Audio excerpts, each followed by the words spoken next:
दोस्तों, इस बारिश के मौसम आलू प्याज के पकौड़े और समोसे खाना छोड़िए, मूंग दाल से बने क्रिस्पी पकौड़े की रेसिपी को ट्राई करिए। तो इसे बनाने के लिए यहाँ पे हमने एक आलू और एक प्याज, जिसे हमने छीलकर धोकर अच्छे से साफ करके ले लिया है।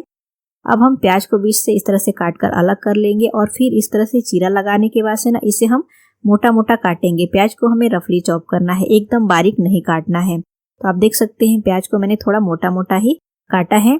अब हम आलू को भी इसी तरह से मोटा मोटा ही काटेंगे। तो आलू को हमें क्या करना है कि पहले इस तरह से कतली के शेप में काटना है, जैसे हम चिप्स काटते हैं ना, बिल्कुल उसी तरह से, लेकिन चिप्स जितना पतला नहीं काटना है।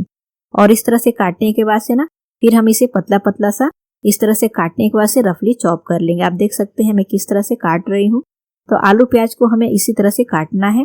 ये आलू प्याज के जो पकौड़े हैं मूंग दाल के साथ जब हम बनाएंगे ना तो ये बहुत ही बढ़िया बनेंगे।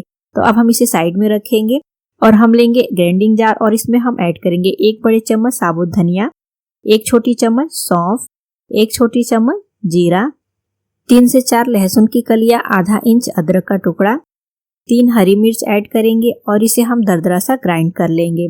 तो मसाले को हमने ग्राइंड कर लिया है दरदरा सा। इसे हम आलू प्याज जो हमने काट के बाउल में रखा है ना, इसी में इसे हम ट्रांसफर कर लेंगे।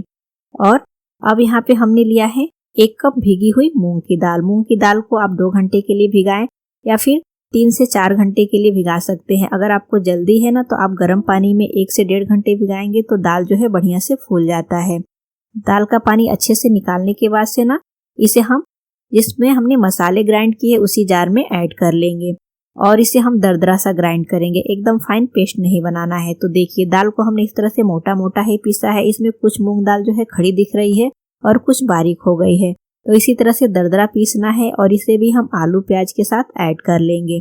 अब हम इसमें ऐड करेंगे स्वाद अनुसार नमक, छोटी चौथाई चम्मच हल्दी पाउडर, छोटी चौथाई चम्मच काश्मीरी लाल मिर्च पाउडर, आधी छोटी चम्मच अजवाइन, थोड़ा सा बारीक कटा हुआ हरा धनिया और अच्छे से सभी चीजों को मिक्स करेंगे।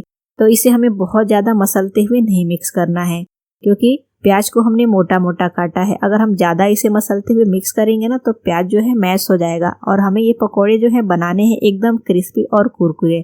तो इसीलिए हमें बहुत ज्यादा मैश नहीं करना है, हल्के हाथ से मिक्स करना है। तो देखिए अब ये जो मिक्सचर है रेडी हो गया है। तो अब हम इसके पकौड़े बनाएंगे। तो आप यहाँ पे चाहे तो बॉल्स बना ले, रोल बना ले, या फिर जैसे भजिया तलते हैं ना वैसे भी आप इसे तल सकते हैं। लेकिन मैं यहाँ पे इसकी टिक्की बनाकर तैयार कर रही हूँ। तो टिक्की को इस तरह से हाथ में बनाकर और इसे बढ़िया से सेट कर लेना है और इस टिक्की को हमें फ्राई करना है। तो यहाँ पे पैन में हमने ऑयल गरम कर लिया है, गैस का फ्लेम मीडियम रखेंगे और एक एक टिक्की को हमें बनाते जाना है और पैन में ऐड करते जाना है। टिक्की बनाकर हमें पहले से रखना नहीं है। और फिर जैसे ही 1 से 1.5 मिनट तक ये फ्राई हो जाए ना तो इसे हम पलट लेंगे। तो पलटने के लिए ना इस तरह से फॉर्क या स्पून की सहायता से पलटे, डायरेक्ट इसे ना पलटे, नहीं तो गरम ऑयल के जो छींटे हैं ना ऊपर आ सकते हैं। और फिर इसे बढ़िया से एकदम क्रिस्पी होने तक फ्राई करना है। जब तक इसका कलर जो है एकदम बढ़िया गोल्डन ब्राउन आएगा ना तब तक एकदम ये क्रिस्पी और कुरकुरा बन जाएगा। तो देखिए इसे हमने बढ़िया से पलटते हुए फ्राई कर लिया है। अब इसका जो कलर है एकदम परफेक्ट आ गया है और ये एकदम क्रिस्पी भी हो गया है। तो इसे हम निकाल कर प्लेट में ट्रांसफर कर लेंगे। ये पकौड़े आप एक बार बना के चाय के साथ खाइएगा, यकीन मानिए बहुत ही चटपटे लगते हैं खाने में। अब हम बाकी की बची हुई जो मिक्सचर है ना उसकी भी टिक्की बनाएंगे और इसे भी हम पैन में ऐड करके फ्राई कर लेंगे। तो यहाँ पे हमने सभी मूंग दाल की जो है टिक्की फ्राई करके ले लिया है और आप देख सकते हैं देखने में ही आपको पता चल रहा है कि कितना क्रिस्पी, कुरकुरा और एकदम चटपटा। चाय के साथ तो मजा ही आ जाए। गर्मा गर्म आप इसे खाइए। तो फ्रेंड्स आप भी इस बारिश के मौसम में इस रेसिपी को जरूर ट्राई करिए और रेसिपी अच्छी लगे तो हमें कमेंट करके जरूर बताइए। वीडियो को लाइक करिए, शेयर करिए और चैनल को भी सब्सक्राइब करिए।